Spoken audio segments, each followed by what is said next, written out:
Good morning, artist Charles Wolf here. Let's get going. We're going to take our 8x10 canvas board and begin covering it with some cobalt blue. I'm going to tap my brush into my palette to load it very evenly, and then I'm going to use both sides of my brush, applying an even coat across the top 1/3 of my canvas to create a sky.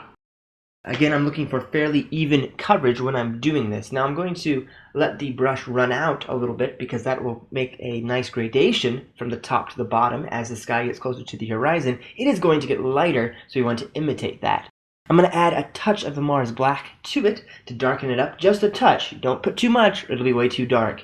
And we're going to cover the top again, looking for fairly even coverage. You can add a little bit of water to your cobalt blue so that it flows a little bit better, but don't put too much or it will get very, very runny and you'll have a mess. Okay, continuing to even this out a little bit, I'm going to start putting in a mixture of cobalt blue, some titanium white, and just a touch of the Mars Black. I've switched my brush here to a number 8 Filbert brush from away from that former 1-inch chip brush that we were using. This Filbert brush is a really great brush because it has a rounded tip to it and it will create some nice cloud-like shapes. This painting is at normal speed. I have not sped this up at all. This is the normal speed at which I do paint. I'm going to take some lighter white here, add a bit more white to our mixture, and start putting in these clouds. Now as I am doing this, I'm being very careful and conscious with my decisions of where I'm putting my brush. Think about this for a second. As I press the brush against the canvas for the very first time, the most and purest white will come out of it because I just loaded it from the palette. And then as I move it around, it's going to get muddy and it's going to commingle with the blue, creating our nice shadow colors. When you think about a cloud, it's a three-dimensional object, but really you can break it down to two different colors. There's a shadow color, and then there is a lighter highlight color where the light is directly striking it from the sun. So we want to make sure that we have some pops of these lighter white spots as we go along so that we can really see the tops of these clouds where the sun is striking them.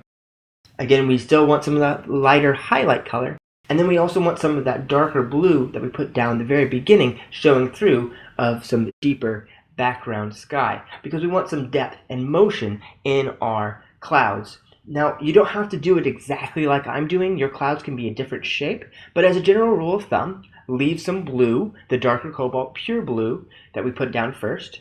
Then put some of your medium color, a little bit more blue in that color, blue, white, just a little touch of the Mars Black. And then you're going to put in the highlight colors of almost pure titanium white, maybe just a touch of the blue. I'm going to move right along to doing the tree and the tree line. Now to create this beautiful greenish yellow color, we're going to take a touch of the Mars Black, just a touch, with some cadmium yellow medium. And that's going to create a very, very nice color for us. And then you can see some spots are a little bit darker, and that's where we had more of the Mars Black. And some parts are a little bit lighter, and that would have more of the yellow in them. I'm going to reload my brush here and get a little bit more of the darker tree mixture.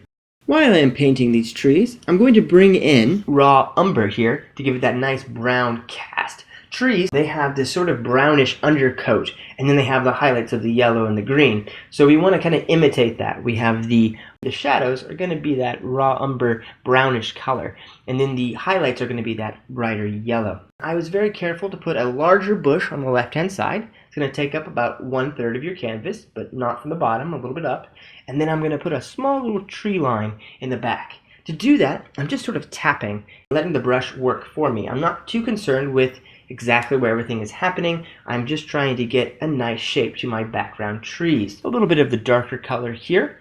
Again, I added a little bit more of the raw umber to give it those darker shadows. Don't worry, I'm going to come back in a minute and I'm going to add in some more highlight of some brighter yellows to really make that forward tree pop. But to see the highlights, we have to have some dark colors first. Adding a little bit more of the brown, darker tree mixture to the background trees. And I'm really going to bring it in to this foreground left-hand side tree so that I have some nice contrast for my highlight colors, like I said. Going to extend out that darker color to create a hill for this little tree to sit on.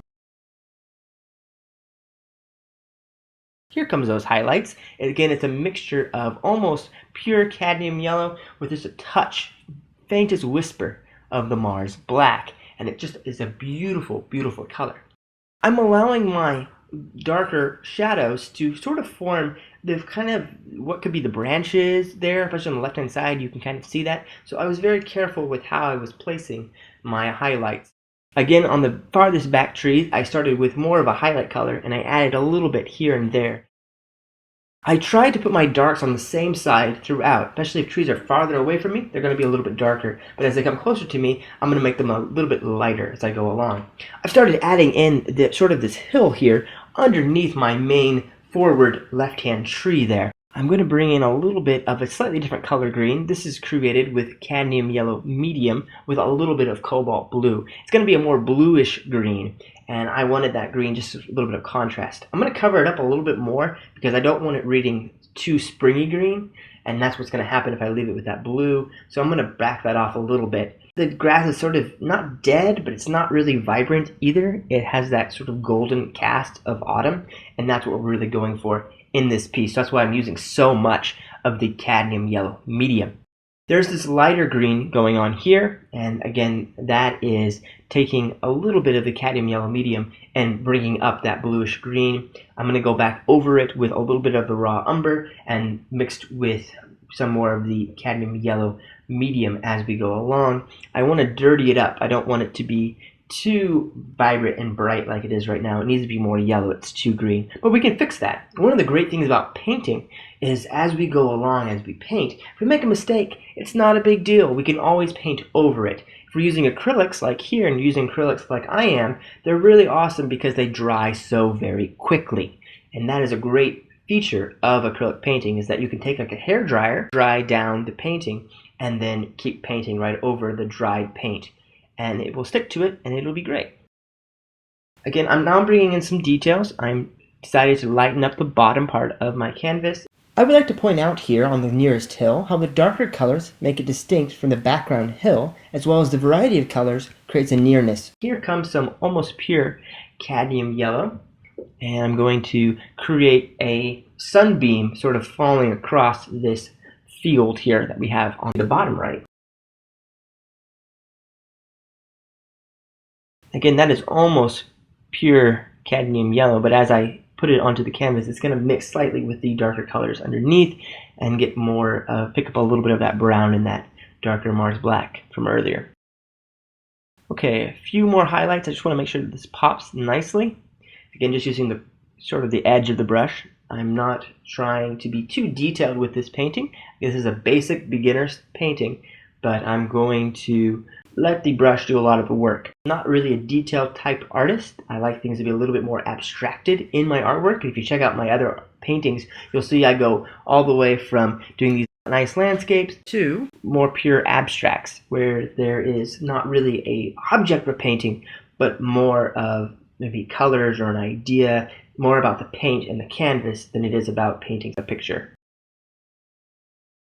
I'm going to bring in a little bit more of the bluish green here. Again, that's cobalt blue, the cadmium yellow, just a little bit of each. We don't want too much of either one. More yellow than blue, though. To vary this foreground, I'm going to use the tip of my Filbert brush and make these little horizontal and or vertical strokes with different colors to create some variety and a little bit of detail. Not too much, just a little bit, so it comes forward in the painting. Now I think here I thought I'm going to push that hill a little bit higher, but then I changed my mind, so I went back with some more cadmium yellow. I decided to keep that hill line where it was at. First thought maybe I'll go a little higher, but no, that didn't look right, so back with the yellow. That's the great thing. Like just right then, as I was going along, I thought I'm going to change it, but then realized it didn't look right, so I just changed it back. Not a big deal. Bringing in some more of the yellow. I want the sun to be kind of hitting the front and bottom of this hill and kind of connecting to the right. This will bring the field and the hill together and have less of a contrast between them. We want a certain amount of continuity in our paintings, and one way to achieve that is the use of color. Okay, here comes that cadmium yellow, like I said. I'm going to push that hill back a little bit. Oh yeah, that's looking a lot better.